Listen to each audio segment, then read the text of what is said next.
A very common question we receive is reflected in a question from a podcast listener named Ruth, who asks this. Pastor John, how should we respond when LGBT friends want us to refer to them by a different opposite gender name? Like when a female asks everyone to now call her by a male name. Should we call them by that male name? Samantha likewise asks this in light of the Bruce Jenner interview and other celebrities pushing the LGBT agenda.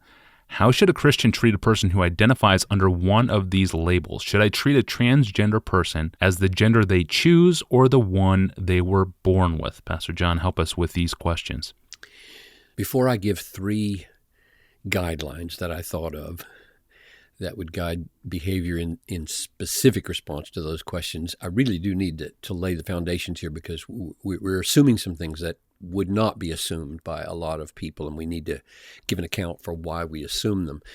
I'm going to assume, I'm going to try to argue for now, biblically, that gender, even though the world considers it distinct from sex, for the Christian, should be in sync with the biological genetic sex, and there are biblical reasons for that.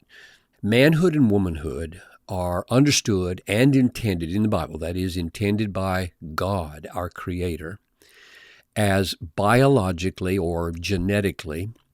Of course, the biblical authors didn't know anything about genetics, but I'm throwing it in because we do, and it's in sync with biology, which they did know.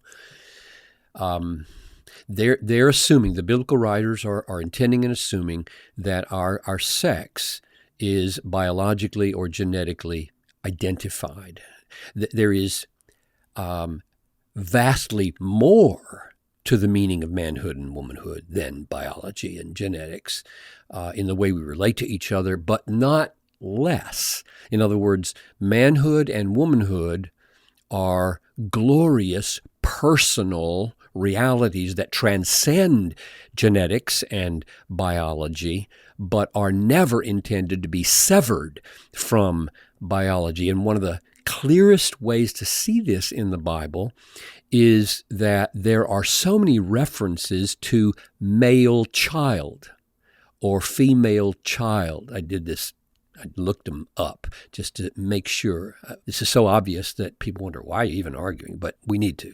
In other words, before children were old enough to express any gender-specific behaviors or desires or preferences, they were identified as male and female. And this identity defined their lives.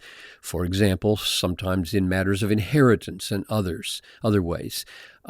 There is no thought in the Bible of the possibility that the sex biologically identified could change because of its rooting in biology. And when Genesis 1:27 therefore says God created us male and female, there is every reason to think that this included our biological genetic nature at the root of all the other transcendent aspects of male and female personhood. So we have a pervasive biblical warrant to say that God wills for our sexual identity to be one, to be of one piece with our biological genetic identity.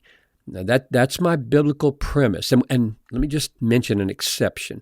We all know that there are very, very rare situations of heartbreaking biological anomalies where the anatomical sexual organs are ambiguous or compromised. In those cases, we face very unusual challenges. And if I were a parent and a child was born in that situation, I think I would ask for, which you couldn't do generations ago, genetic testing and opt for surgery that suits the child best for what his genetics say he or she is, and then raise him or her with that expectation.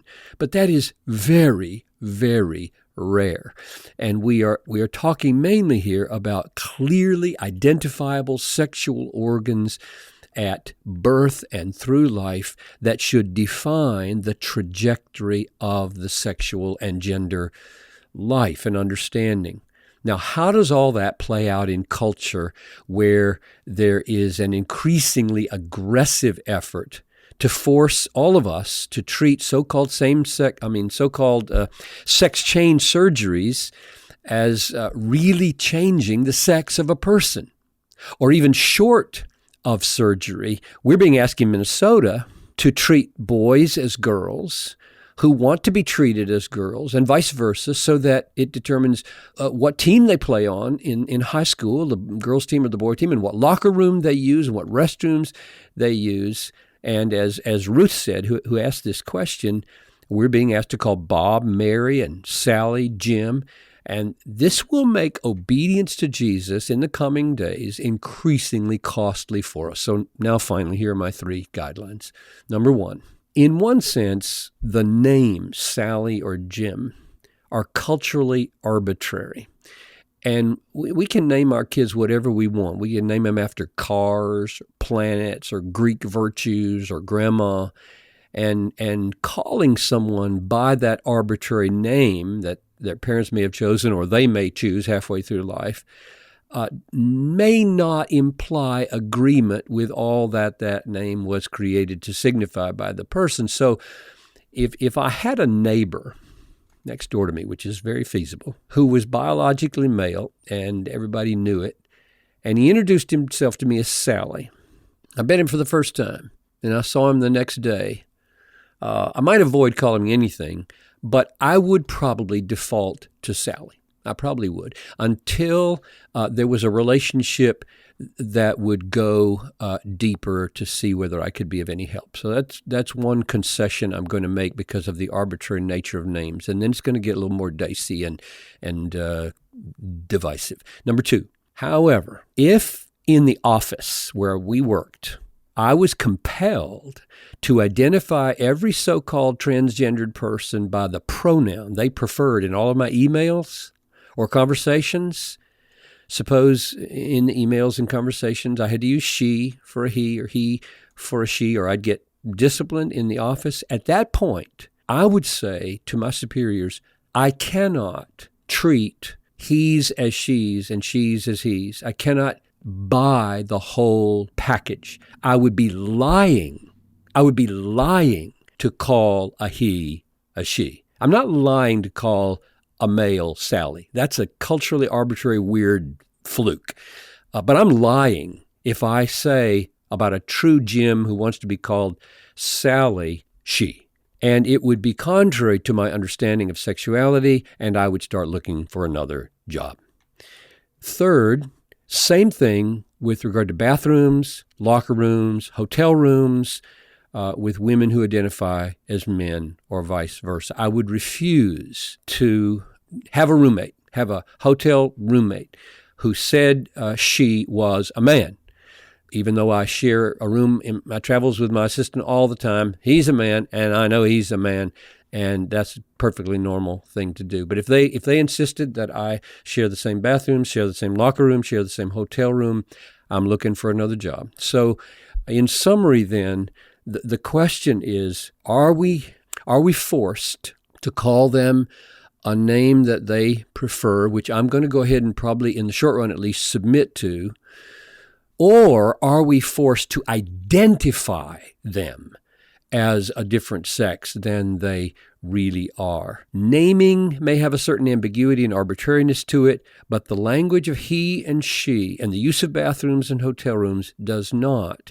And I will anyway, draw a line and say, I will not call he, she, I will not call she, he, and I will not intrude on the sexual privacy of a person of the opposite sex or walk into a situation where they would intrude upon mine.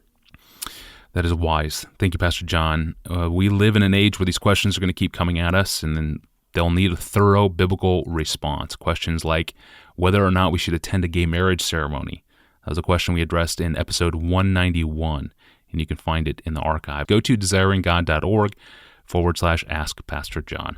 I'm your host, Tony Reinke. I'll see you tomorrow.